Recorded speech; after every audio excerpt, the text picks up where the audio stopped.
lo que derivó en que no puedan acceder a su propia vivienda. Además, propuso mejorar la redacción de varios Tiene el uso de la artículos. palabra el asambleísta Juan Fernando Flores.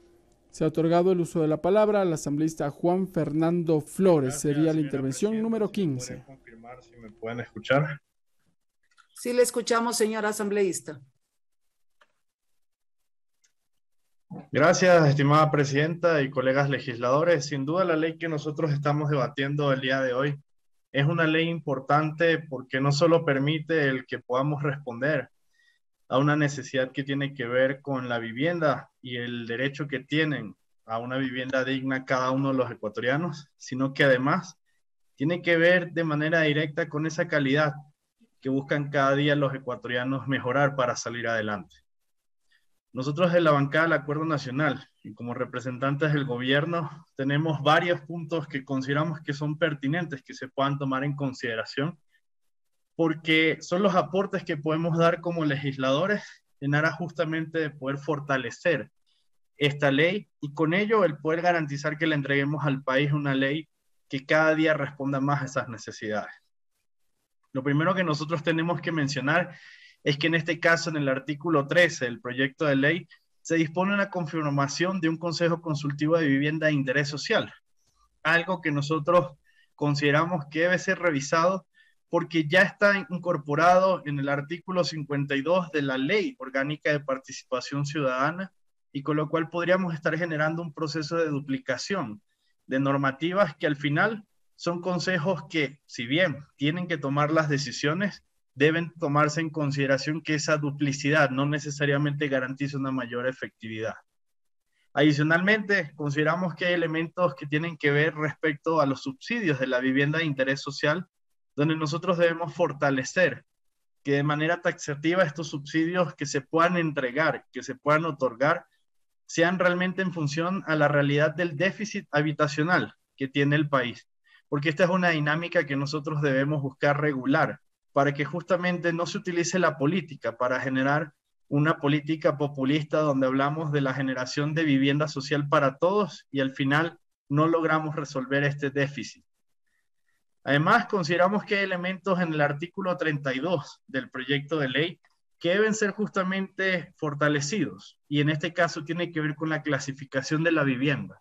porque en este punto para nosotros es importante que se pueda establecer que en el caso de todos los incentivos que se vayan a establecer en función de la vivienda, realmente esto debe ser regulado dentro de la ley. Entonces, nosotros consideramos que este artículo puede ser perjudicial porque no vamos a poder aplicar una política adecuada de vivienda de interés social que vaya acorde a las realidades no solo del pueblo ecuatoriano, sino además de las dinámicas que tienen cada una de las provincias y las regiones de nuestro país. Así que ahí consideramos que es importante y pertinente que este artículo pueda ser revisado para justamente poder fortalecer ese elemento. Además, hay puntos que tienen que ver con el ámbito local, que es el procedimiento administrativo simplificado, que están contemplados en el artículo 53 y 54. Para nosotros es importante que dentro de este contenido entendamos que ya fueron suprimidos de la Ley Orgánica del Fomento Productivo, Atracción de Inversiones, Generación de Empleo, Estabilidad y Equilibrio Fiscal, con la publicación justamente de la Ley Orgánica para el Desarrollo Económico y Sostenibilidad Fiscal tras la pandemia. Por lo tanto, no es pertinente volver a colocar algo que ya fue derogado dentro del ordenamiento jurídico ecuatoriano, porque no vamos a generar simplemente un proceso donde se esté avanzando, estamos generando más bien un proceso que puede terminar siendo un retroceso. Y finalmente, hay un elemento que para nosotros es importante, que tiene que ver sobre la prohibición del desalojo establecido en el artículo 57, donde se dispone justamente que se proceda a la reversión de las viviendas o al desalojo de los beneficiarios de los proyectos del gobierno central que hubieran incumplido con sus obligaciones y donde se requiere justamente que exista antes una disposición judicial que lo autorice. Para esto, aquí hay que considerar que se afecta el ejercicio de la competencia del control a través del ente rector, porque se perdería esa potestad administrativa, que son legítimas dentro de los procesos de sanción cuando existe algún tipo de incumplimiento. Por lo cual, para nosotros ahí debemos buscar justamente que existan otros caminos que permitan a los ciudadanos salir adelante en función de ello, como lo establece el artículo 49 y los siguientes, donde se establecen elementos de opción a compra, y donde ahí se puede generar justamente que haya un proceso para que el beneficiario pueda realmente salir adelante y exista un proceso también desde el otro lado para recuperar físicamente el inmueble cuando está dentro del sistema de dominio público. Estas son consideraciones que tenemos que dar a conocer porque consideramos que deberían suprimirse en ese sentido para que pueda garantizarse un proceso claro y transparente. El día de hoy, varios colegas legisladores han presentado un sinfín de elementos que consideramos que son importantes y pertinentes. Y por eso sí quisiéramos hacer un llamado al presidente de la comisión para que acoja estas propuestas que estamos entregando desde las diferentes bancadas legislativas y que este proyecto de ley retorne a la comisión para que en el plazo máximo de 8 días, como lo establece la ley, podamos generar un proyecto de ley mejor, porque justamente dentro de estas instancias y dentro del Pleno de la Asamblea Nacional tiene que generarse ese proceso donde las leyes puedan ser perfectibles y podamos mejorarlas. Así que esperamos que el presidente de la comisión pueda acoger en ese sentido estas observaciones que hemos presentado y queremos llegar igualmente por escrito y que realmente para lograr una ley que sea efectiva, que responda a esa necesidad de la vivienda de interés social, podamos justamente garantizar que tengamos una ley que sea aprobada por unanimidad del Pleno de esta Asamblea. Del mismo modo, y aprovechando un poco este espacio, sí quisiera, además de enviar un mensaje a todos los colegas legisladores, también aclarar algunos puntos que han mencionado algunos colegas en anteriores intervenciones, especialmente a la asambleísta Patricia Núñez, que fue de las primeras que intervino en el Pleno de la Asamblea Nacional. E hizo referencia a que actualmente había una situación de desasosiego hacia la población ecuatoriana por la falta de respuesta de un gobierno nacional, y donde incluso se hizo una mención a elementos que ya no tienen sentido cuando justamente habla sobre Pandora Papers y ha quedado claro con el informe del Contralor General de la República de que no existe responsabilidad alguna por parte del presidente Guillermo Lasso, al igual que mencionaba de que los avances que hemos logrado, donde se menciona que justamente se ha logrado avanzar en materia del salario o, por ejemplo, en materia de la corrupción, de que justamente no existan denuncias de corrupción en estos primeros 7 meses del gobierno nacional, es algo negativo. Asambleísta, yo creo que aquí hay que hacer un llamado a la transparencia, a la claridad, y que ya dejemos de generar en la narrativa puntos de vista donde finalmente no responden a la población. Usted mencionaba de que usted vive ese desasosiego día a día porque es lo que sufre la población. Ojalá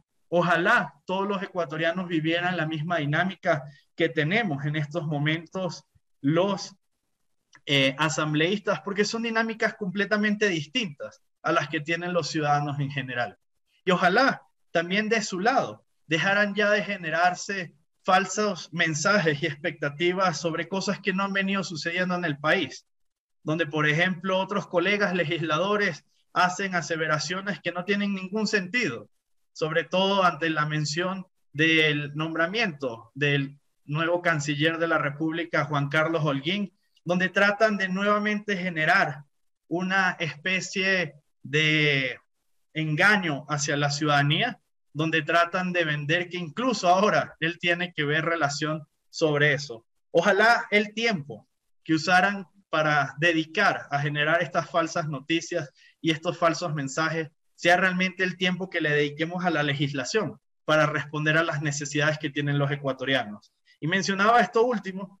porque una colega legisladora ha hecho mención en redes sociales y en varios espacios a que existe responsabilidad sobre el nuevo canciller de la República en función sobre supuestas empresas offshore para tratar de mantener esa dinámica de mentiras que lamentablemente el día de hoy no han podido comprobar. Invitamos a los legisladores de la bancada de UNES a que ya dejemos eso y nos dediquemos a legislar, porque incluso esa mención que se ha hecho sobre una supuesta responsabilidad del canciller Juan Carlos Holguín ha sido acabada porque fue verificada la información y se trata de Juan Carlos Holguín,